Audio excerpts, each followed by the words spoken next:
Welcome to Jaron Lukas Live.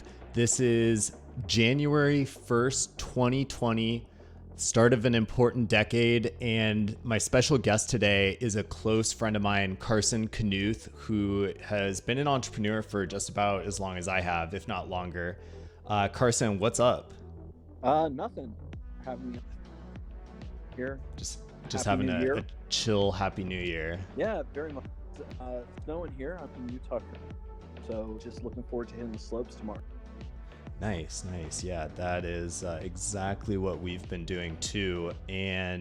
But I wanted to, I was kind of like thinking about what's going to happen this decade, and I decided to Google it, and I found this really cool article by Fred Wilson, and that's what we're going to be talking about on this episode today is what will happen in the 2020s. And this is really for any of you futurists out there who are watching this, as well as, anyone who's looking to start a company, just kind of trying to figure out where the opportunities are next. And Fred Wilson, who's one of the top VCs in the world, released an article just a few hours ago that we're going to be covering today and kind of giving our background on. Carson, though, before we begin, would you real quickly tell the listeners at home just a little bit about your background? Sure. So, like Jaron said, I'm a newer. I actually worked in our first startup together. So, I would say almost colossal failure, but there were a lot of lessons learned in that sort of, I think, propelled both Jaron and myself to success subsequent startups. I went on to work in a esports casino gaming startup that was acquired, and then I started a esports team called Rogue, which is now one of the top sports organizations in the world, and going on with that. And yeah, I just recently have been working in the securities industry in non-traditional assets in Southeast Asia. So I've been working on a startup over there, and yeah, just sort of looking for the next sort of project, right? Sort of exploring and going through that. So yeah, it's exciting. I've done seen a lot of things, a lot of good and bad. So yeah, I think that sort of wraps up who I am, what I'm about. Yeah, definitely. And I think one of the most relevant things that you've been working on lately is Rogue, and you are basically one of the founders. Is that the correct word to call it? Yeah, I'm the co-founder. There were three of us that started the company, and we grew it to the point of needing a lot bigger amount of resources than we could finance ourselves. So we took on a partner in a VC and gaming firm out of the East Coast called Rec Global, and they acquired a majority share in Rogue. We've been growing it ever since. So I think now they're on a $300 to $400 million fundraising round, value fundraising, $300 to $400 million valuation. I don't know what exactly the numbers are. So I sort of took a back seat once they took the majority interest, but I've been enjoying the roller coaster ride upwards and onward. Yeah, it's crazy the valuation that they've hit. So, moving into what's going to happen in the 2020s, I mean, for those of you at home who are watching, you're probably going to see Carson a lot more on this channel because we are looking at starting a company together right now in the dog food space. And one of the major growing trends in the 2020s that Fred Wilson failed to mention in this article, but he has a lot of other good stuff. And how he starts off the article that we're looking at right now. One of the things I really like that he said is that he is an optimist, and that is pretty critical, I think, for anyone who's starting any kind of company, is really having an optimistic view about what's about to happen in 2020 and beyond, because there's a lot of talk of recession right now. I mean, heck, I even did a video on that recently, but I mean, it's theoretically possible that this could be the roaring 20s and there's, no recession. If that happens, like, I would probably look to what happened 100 years ago, because we had a bit of a Great Depression towards the end of there. But right now, there are so many changes happening that he really, I think, put together in a pretty succinct list. So let's get right into it. The first point that Fred Wilson brings up is the looming climate crisis. And what he says is the looming climate crisis will be to this century what the two world wars were to the previous one. It will require countries and institutions to reallocate capital from other endeavors to fight against a warming planet. And this decade, we will begin to see this reallocation of capital. Very interesting point. And something I want to mention here is that I've actually been talking about this with friends recently, the fact that the climate crisis is such a big deal and it's kind of this global thing that it may actually force governments to take a substantial role. And I mean, I could go deep into this on another video because I mean, this is like a 2-hour topic right here alone, in the sense that it could lead to new world wars. It could lead to dictatorships forming on kind of behalf of solving climate crisis. And, you know, that's murky water, but it also brings opportunities. And that's what we're here to talk about. And I think one of the simple things, Carson, that I noticed he brought up was just the kind of redistribution of capital and real estate value from cities that are going underwater, like Miami. It always surprises me, the real estate prices there right now, given the fact that their streets keep flooding. But it also says that maybe places like Las Vegas, or where a lot of people are moving, or Austin, same thing. Those may be really good long-term bets, as well as new technology. You know, he brings up the fact that we'll see solar powered worldwide go from 650 gigawatts currently to over 20,000 gigawatts by the end of the decade.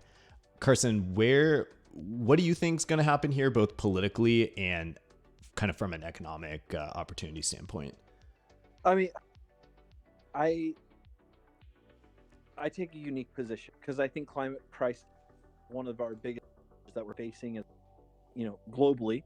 But I also think that people are a buck off, so they're trying to scare us and create solutions that I don't necessarily work. And obviously, I'm not. But I think where you'll see the actual most progress are in things that are less heard by regulators. So you look at India as being potentially a leader in dealing with some of the global warming, you know, issues by switching to green power. I know that they have put in an immense amount of green initiative over the next 10 years because Jaron and I have been to Hyderabad together, which is pretty polluted, but you haven't been to New Delhi. No, I've only seen pictures. It is can't walk on the streets without literally coughing of the pollution. And I think that's a pretty good indication. Some of India's focus trying to get away from traditional power plants, obviously, only contributing to the climate crisis. Excuse me. And I think that, have you seen these numbers floating around on like Twitter? Have you ever floating around? Oh no, I haven't seen any numbers yet. It's like $300 billion will fix our climate crisis in 20 years. I think it's been in relation to the wealthiest people have 5 trillion their worth over the top 100 billionaires or whatever it is. So I think you'll see a lot of people, maybe people like the Gates Foundation, Bill and Melinda Gates, and maybe Jeff Bezos will take a step forward in trying to pressure governments to match their contribution fighting this. I think you'll see a lot of, you know, maybe tech entrepreneurs that care about putting forth programs to solve problems. I think that's where you are getting to, is where there's a lot of opportunity to start building solutions as an entrepreneur, as people that are interested in space, because there will be money to this and there will be opportunity to grow businesses to actually fight a problem. Yeah, definitely. By the way, for those of you at home, I apologize for the audio on Carson's end. We are trying out a new application. Not really that new. It's called Discord, but it seems like we're getting some static on his end. So I apologize for that. But this is a live stream. So if you're watching at home, hit me up in the chat and let me know what you think about these topics, what you think is going to actually happen, where you think Fred Wilson might be wrong. And be sure to give this video a like because that'll help more people learn about it. And it just really helps us with Google's algorithm, YouTube's algorithm. So I will cover one more thing about what Fred said. He talked about nuclear power making resurgence, and I'm 100% agreeing with him. Like, I think nuclear power is the greenest, safest things we've discovered. I mean, we've had only a few incidences over how many years of nuclear power plants being in existence. And I think with resources dedicated to improving nuclear power and safety of it, maintaining the old reactors and the buildings, I think that will be our way forward. I'm really excited about nuclear power shape the future, especially for countries that have had to rely on coal burning fossil fuels for the power for generation. Being able to, make smaller plants that produce the same amount of power as huge coal burning, much more efficient, will go along with solve. Yeah, I 100% agree if governments will allow it, because it always seems like there's weird opposition to nuclear stuff. Hey, by the way, you might want to try, if you go into the Discord settings, you might want to try going into noise suppression and going no noise reduction. We'll see if that helps. So yeah, this sounds like back when I had a recording studio and I would put on a like a noise canceller, and it would always have this kind of effect. By the way, when I'll let you know in a minute after I tell this quick story to the audience at home. When I was 16, I actually was given the choice between a car and a recording studio, and I chose the recording studio. So that's how I know this shit. You still got a car. Yeah, I know. I got to drive my brother's car. You remember that. We've been friends since high school, so Carson remembers all this. By the way, so far it sounds a lot better. All right, great. Cool, yeah. So number 2 is automation. So automation will continue to take the cost out of operating. This is almost like a no-brainer. It will continue taking the cost out of operating many of the services and systems that we rely on to go to live and be productive. And what I think is interesting here is that there's been a lot of talk about general AI and automation. But it seems like when you talk to people who are deep in this, they think that general AI, meaning there are 2 types of AIs. There's general AI and there's application specific AI. And what you see in like cars and a lot of, I don't know, things we use today, YouTube's algorithm, make sure you like this video to help us with their bot. But when you see these things, they have like a very specific type of intelligence that's good at one thing. General intelligence is what humans have. It's like we can kind of use deductive reasoning to figure things out. And it seems like that one's pretty far off. What it seems like is coming very soon is this automation of the things that are easy to automate. And so, obviously people are talking about the trucking industry, but I really look at any repetitive task and also certain types of analyses. And right now, one of the big industries that's kind of coming under pressure here is the legal industry. And that's just one of many. But you're looking at a lot of legal jobs. I think one of the challenges of this is it could suppress wages, but it may just force people out of certain industries and into completely new ones that are going to be deeper on the list. Carson, what do you think's happening in automation right now?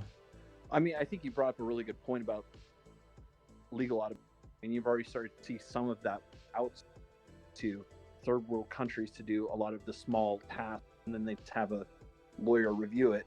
And those tasks are ones that can easily, replicated by specific, I think, computer programs eventually, and soon. And I know that it's already going. So many of the documents that are profession are basically just copies of another. I don't. So I think you've hit the nail on the head with that one. Sorry. The net on the hay. I hit the net on the hay. Oh my! It's 2020. We can change all the sayings. You know what? This is the decade of that. Honestly, if this is the way I start off the decade, after a long, I have no. But good. Another, obviously, look at the auto having benefited from automation over the quality of cars started. And then I'm looking specifically, I look at industries like the agricultural industry can benefit a lot from automation. Will over the next while. Farming in general become more automated. There will be a lot automated machines doing, dogs. A lot more machines jobs as opposed to farmers driving back. Yeah, definitely. I think that ag tech is one of the most underappreciated industries right now. And I actually, during AWS, through this conference, I think like 60,000 people went to it here in Las Vegas. This is last month and last decade. And out of all the events, like we were invited to all these free dinners, and out of all the events, the ag tech one just had no one showing up. So it's one of those industries that I think people think is really boring, but there's just so much opportunity in it. I mean, honestly, I think agricultural tech is only going to grow, and probably one of the biggest areas of growth for the next decade, I would say. I think that we're only going to see more and more focused food, whether it be how it's created, and then growing it on scale that very specific to sort of relying on some of the older methods currently. Yeah. So moving on to number 3 is China will emerge as the world's dominant global superpower, leveraging its technical prowess and ability to adapt quickly to changing priorities. Conversely, the US becomes increasingly internally focused and isolationist in its worldviews. This, I think you and I have been seeing firsthand. For those of you at home who are just meeting Carson for the first time, he has been on and back and forth between the US and Asia for like a decade almost? And more than a decade. Yeah, more than a decade. He's been living in the Philippines most recently, and really knows it well. And one of the things that I think you and I have both seen, Carson, especially in the blockchain industry, is the people are just moving so much faster there. And versus US, I mean, regulation aside, it's just like when I look at technology companies building things here, for whatever reason, they're moving at a tenth the speed of China. And so there are people in that country are very, very focused on building the future, being first to market, and the Chinese government is supporting that. So I mean, what do you think the opportunity is there in that case? Like, let's say that, China keeps pulling ahead, which is exactly where Fred Wilson goes with this throughout the article. What should Americans be doing if that scenario comes true? You pose a very, I think, difficult question. I mean, I don't know if there's anything Americans can do specifically to combat this. I mean, we don't have the manpower that China has. I mean, what's the most recent population estimates in the US? Over 350 million. The population, it's probably around 330. Let's see. Yeah. Okay. So I mean, now we're talking it's 1 billion more. Yeah. Right. So excuse my dog. He's still a puppy and doesn't know when not to play. But I can't really hear him. Okay. But I mean, we're talking about 1 billion people that we don't have in the US. So imagine the resources available to them that we can't even begin to compete with. So I don't know if there's one specific thing we can do in the US combat, but if we can science and technology, science focus, I will have success. And I think we're starting to see that with specialized program technology that have not. We lost Carson to the dog. You got it. I might. All right, so I'll kind of follow up where I think you're going, and one of my predictions here is that one of the major opportunities here is actually to be a reseller into the U.S. market if you're in America.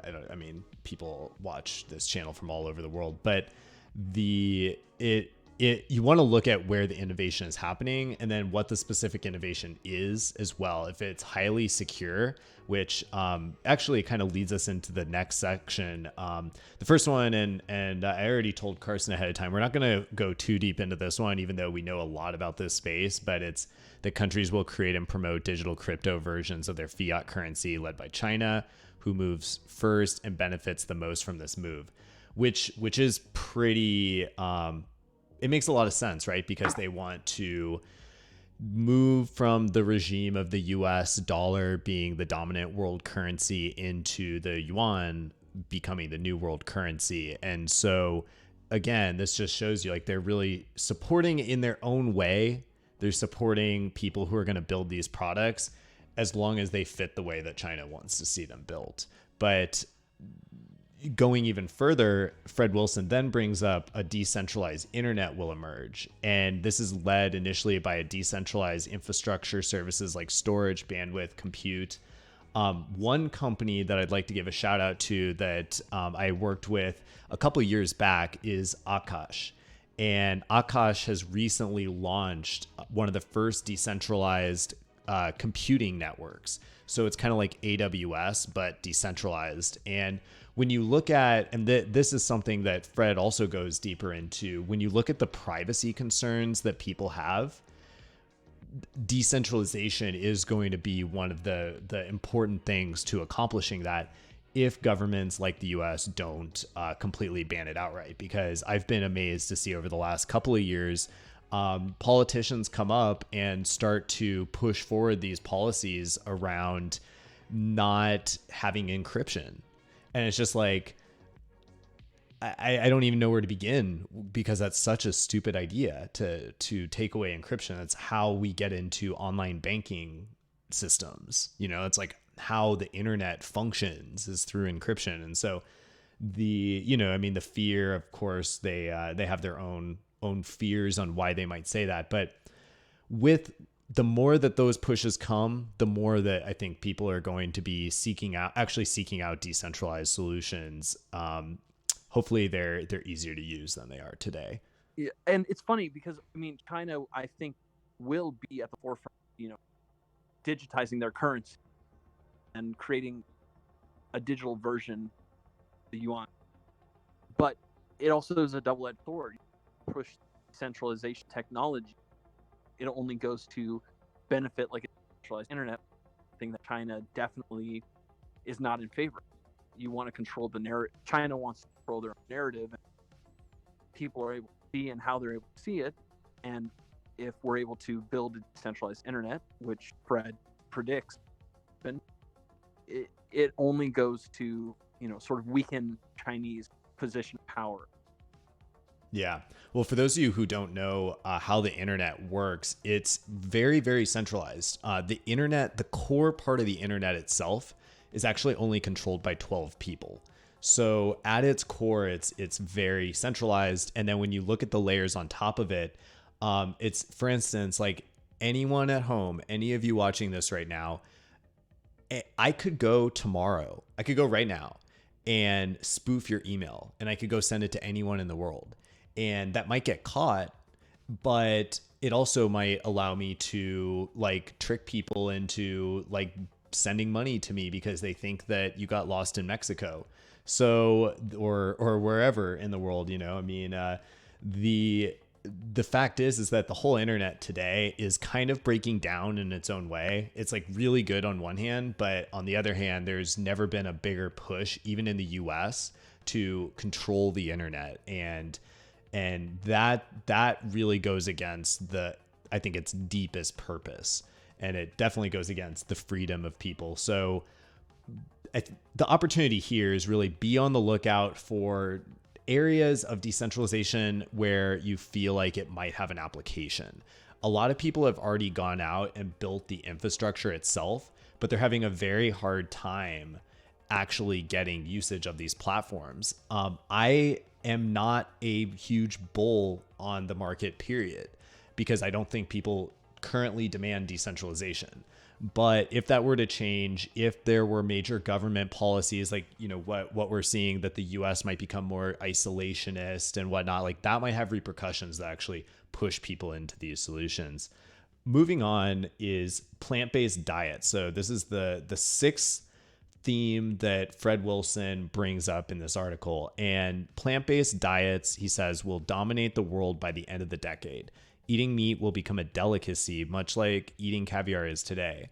Although I'm not sure that anyone ever ate caviar every day of the week. But he says much of the world's food production will move from farms to laboratories. 100% agree.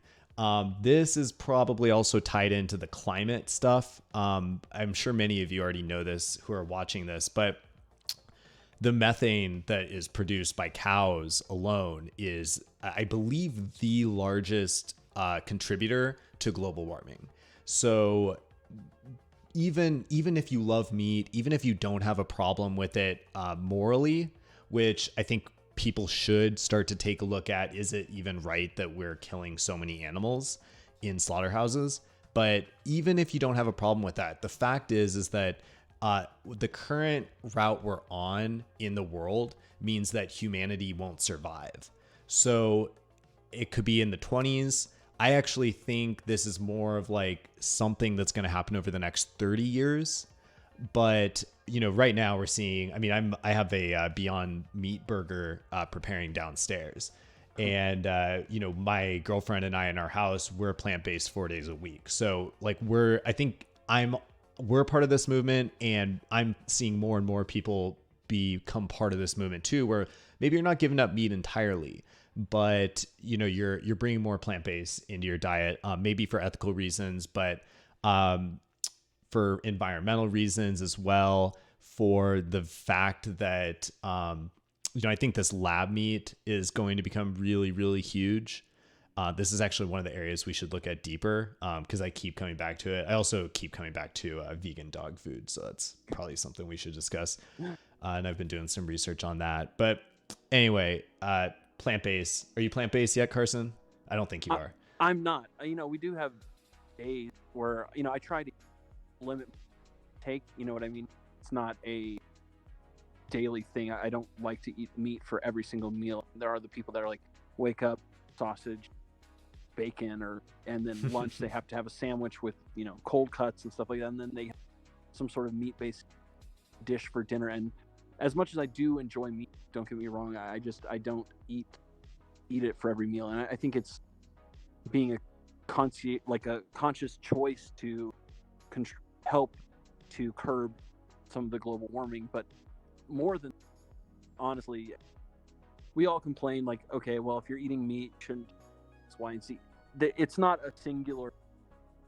I think cutting down meat obviously will help to control the climate, but I think you should make those decisions, you know, apply much of the principle to the rest. Like, do I need to travel by, you know, airplane for everything, or do I need to go there? I mean, there's a lot of decisions to try to curb all of the goals, but generally speaking, I think that as meat is more and more laboratory based, and I agree with you, I don't think it's going to be I think it'll 30-40 years before we see that. There's too much infrastructure, too much money invested in the current production to really have it be an overnight change, you know, and a decade really is a quick change, like Fred is. But I will say that there will be more people interested in. I think you'll see a lot of small companies being able to produce things that rival what these major corporations are doing in slaughterhouses, just in a factory or, you know, in a small laboratory. Yeah, 100%. It's going to be a big change. I don't know, 10x, 10 times more people have these diets, 100x, probably more like 100, I'd say. So it'll start in the developed nations first, like it already is, and then eventually it'll make its way into other nations where there's a bigger meat culture. Like I just got back with Anna from Sonora, Mexico, where like their cattle industry is huge, and they're known, like their culture revolves around carne asada tacos. and they're delicious. I had a lot of them. But getting a culture like that to move beyond the beef is going to take really, really good fake meat. Yeah. And probably some government intervention too. 100%. So moving on, the next is the this one I found to be really interesting. The exploration of and commercialization of space will be dominated by private companies as governments increasingly step back from these investments. The early years of this decade will produce a wave of hype and investment in the space business, but returns will be slow to come, and we will be in a trough of disillusionment on the space business as the decade comes to an end. Basically, what he's saying here is that a lot of people are excited about space businesses. There's a company that is building technology to go mine asteroids for platinum and other sorts of high value minerals. There is, of course, a lot, Tesla and Elon Musk wants to go to Mars. There is also with not Tesla, but SpaceX. With SpaceX, they're also building a satellite network. And I think this is actually the biggest space opportunity of this decade. To finish my first thought here, what Fred's actually saying is that by the end of the decade, none of these businesses are going to have any return, and investors are going to be hating on the space business, just like they did on VR like 40 years ago when that all started, and VR keeps going in these waves. So, the space business, but I think the opportunity here is actually in reselling satellite networks, and what this is this is going to be a complete replacement to the internet you have at home. It's going to be a replacement to 5G. It's going to change the way that people access the internet, and you can think about how this is going to also play out in developing nations that don't have the infrastructure built yet. That I view in the next 3 to 5 years as being something that anyone who's good at marketing can get into, because they're going to want people reselling these networks, and it's going to become a highly competitive space. No pun intended. So number 8, mass surveillance by governments and corporations will become normal and expected this decade, and people will increasingly turn to new products and services to protect themselves from surveillance. The biggest consumer technology successes of this decade will be in the area of privacy. What do you think about that, Carson? I am 100% in agreement. I think that you'll see a lot of people trying to make innovation how to protect themselves from government, people trying to create phones that are, operating on network, people trying to protect their internet browsing. And I think that goes back to decentralized internet as well. But I think there's so much opportunity within protecting ourselves, because I think as the U.S. more and more surveillance based, I think that people are starting to realize how they're being used against them, either by advertisers, people trying to target them. And I don't, even now, people realize how much of personal information is known by private corporations and government. Very scary. Yeah, it's a very scary time.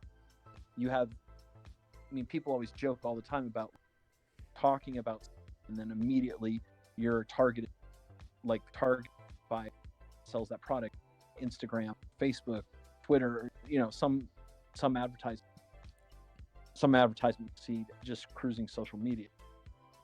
Sometimes you'll have friends that are talking about it, or you've been, even thinking about it, and based on some of your other browsing habits, it figures out how to target you. That is sort of a frightening thing, that we're getting that good, like companies are getting that good at targeting you, what you're looking at, knowing about you based on other people browsing as well.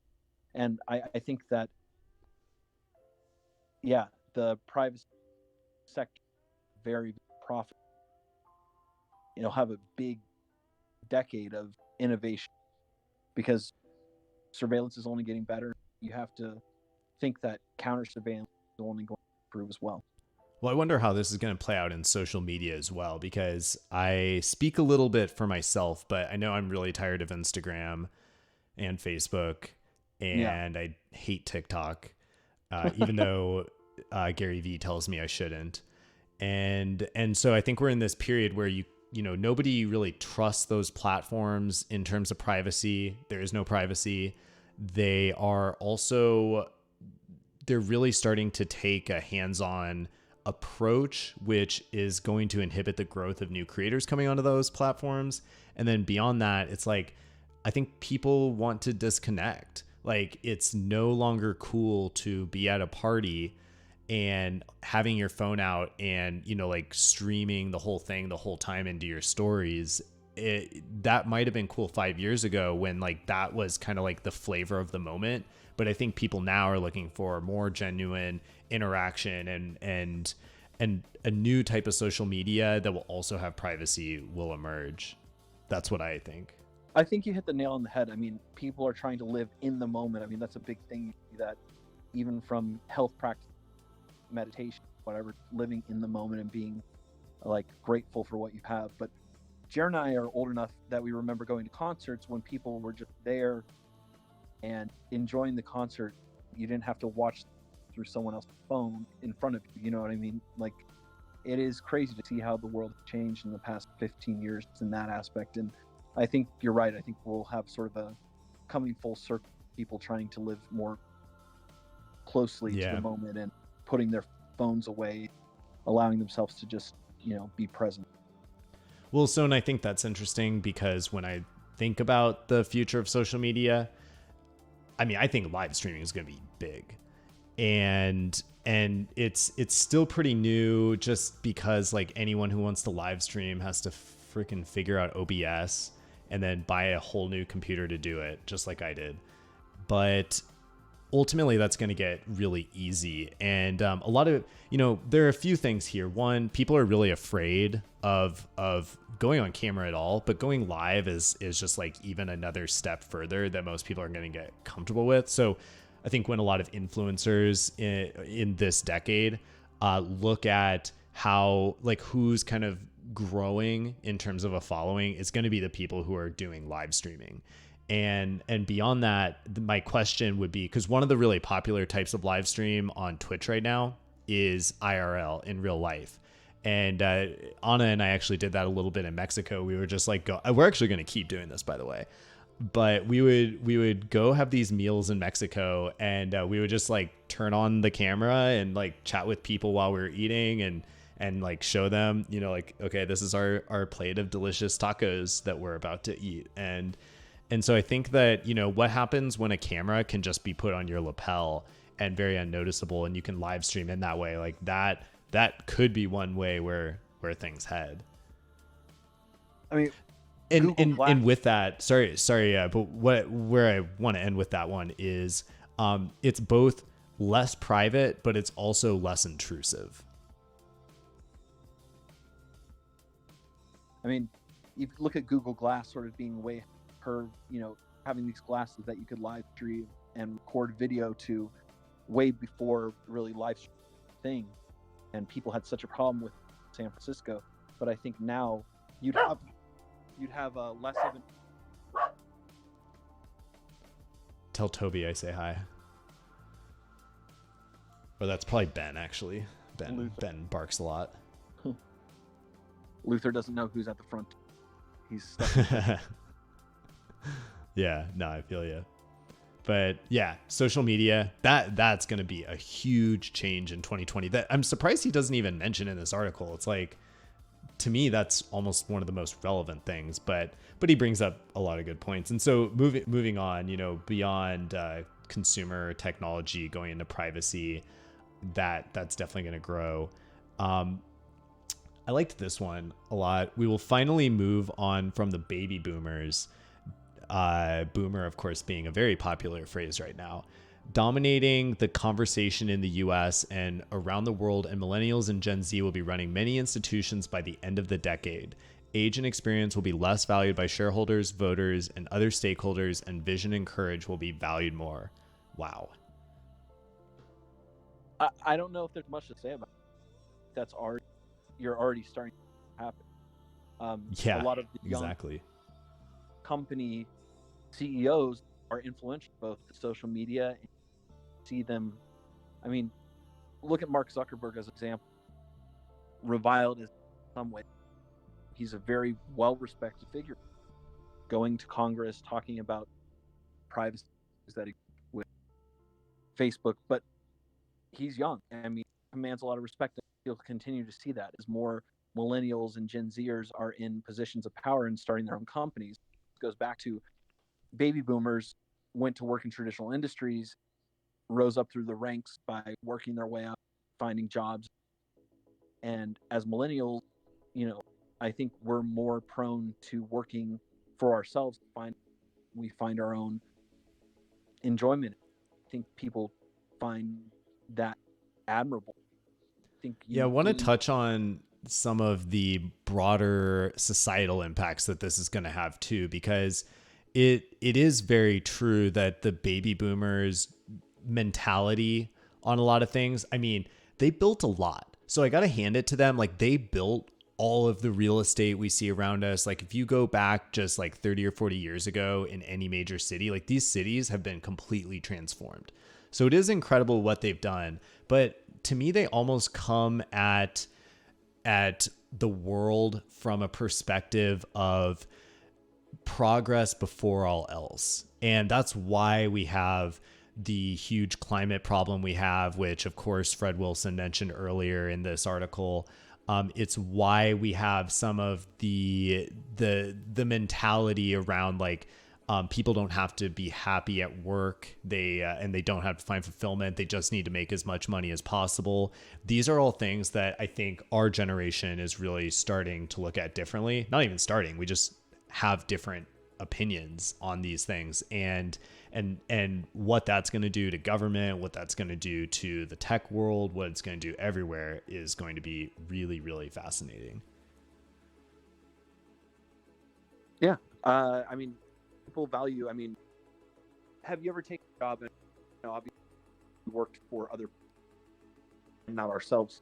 Did you ever take a job in which you prioritized freedom over pay? Yeah. Most of my career. I don't think you would talk to many baby boomers who would have taken that position over pay. Mm-hmm. Yeah. And so I think that really shows a different mindset. I think that will trickle down the world. I think it will have a gross positive how the world has developed over 20, 30, 40 years as we're in positions of. Yeah, 100%. So we're finally moving on to the last and final prediction that Fred Wilson brings, and this one's massive. He says, continued advancements in genetics will produce massive wins this decade as cancer and other terminal illnesses become well understood and treatable. Fertility and reproduction will be profoundly changed. Genetics will also create new diseases and moral ethical issues that will confound and confuse society. Balancing the gains and losses that come from genetics will be our greatest challenge in this decade. This is incredible because, just start with CRISPR alone. Like, the changes that CRISPR is going to bring in being able to treat known diseases when kids are being born, that's going to be huge. The problem, which he kind of gets to here, is we can also create like really fast spreading diseases, and someone might be able to do this in a lab. So this one is, to me, one of the most unpredictable ones. And when you think about hackers or other bad actors getting control of these kinds of, like genetic reprogramming tactics, which they will, that's very scary. So the question's just going to be like, I think the thing right now is like not to get too scared and focus the most on how this can help, because whatever bad comes from it, there will be some ups and downs, but we'll solve those problems. But the fact is that cancer may come to an end. Cancer will certainly come to an end by the end of the century. I'm glad you brought it, because people outside of one, is it right, play God or that out of, there's so much good it can do, but with everything that's good in the world, actually potentially a side to it. I think anything is just completely good. I don't think there's anything that goes without a consequence on the other side. But that being said, I don't see how you could see a downside to actually curing cancer or treating HIV-resistant children, or these horrible diseases that people suffer from all over the world. But then you get into, where does that lead us with like designer people going to be, creating their own basically children, maximizing their height, Q potential, doing a lot of that can with CRISPR. So it's a, it is a fine line, but I think there's so many positives that come from the negative. And I think that genetic research is only proven. I think our generation, first generation, start living past 100 consistently. Genetic research continues to improve. Yeah, I think that you make a great point there. Genetics keeps continuing to improve itself. It keeps helping more and more people. And we're really just at the beginning of this particular phase. One thing I will say for those of you watching at home is if you are in the healthcare field at all, 100% be looking at this field. If you're not in the healthcare field, go do something else, because I find that the medical field is one of the most closed off industries that exists. And so like if you're in it, there's no bigger opportunity, but otherwise the barriers to entry to actually first just getting in the door of potential customers, and then second, understanding and getting around the regulations is very immense. And I think Carson and I both agree on this. I know he does because he just told me this before we got on today. Avoid regulated industries at all costs. 100%. It is a headache. Regulated industry, if you don't have a clear plan on how to sort of avoid, not illegally, but something a different way, just avoid that in more headaches. And Jaron and I have both worked in areas and arenas that are regulated. More headaches exist than reward. Yeah, that's for sure. I do not miss running a regulated company. So to finish off, I want to give, and Carson, I would love to hear your prediction too. Of what we've talked today, the prediction that stands out to be most is that the movement from meat-based to plant-based eating is going to grow 100x over this decade. Of course, Fred Wilson said it way substantially more than that. I hope he's right. But I think that if you're trying to start a company today, that's definitely an industry to be looking at. Like, there are a few different like Beyond Meats and Impossible and those kinds of companies, but there's so many that are also coming out. There's so many that are going to continue coming out, and there's so many flavors that still don't exist. So someone please go out there, make a really fantastic tasting vegan bacon. Do that for me, please. And Carson, what is your number one prediction for the 2020s? Putting me on the spot. I think I'll stick in that genetics become part of our daily life prediction. We start to have children, have families. I think that becomes more literally a part of our daily lives. We're seeing it already, and everyone's trying to get tested. I mean, look, I have dogs. We've considered freezing our dog's material, clone him, and that's only cheaper. I think we'll start to be the first, in this decade, the first returns of like potentially human cloning. And I don't, there's a lot of ethical issues that there, but that people will take that step and try to start, whether it be for organ, whatever. That's predict. Yeah, from everything I'm reading, genetics seems to be a really good bet.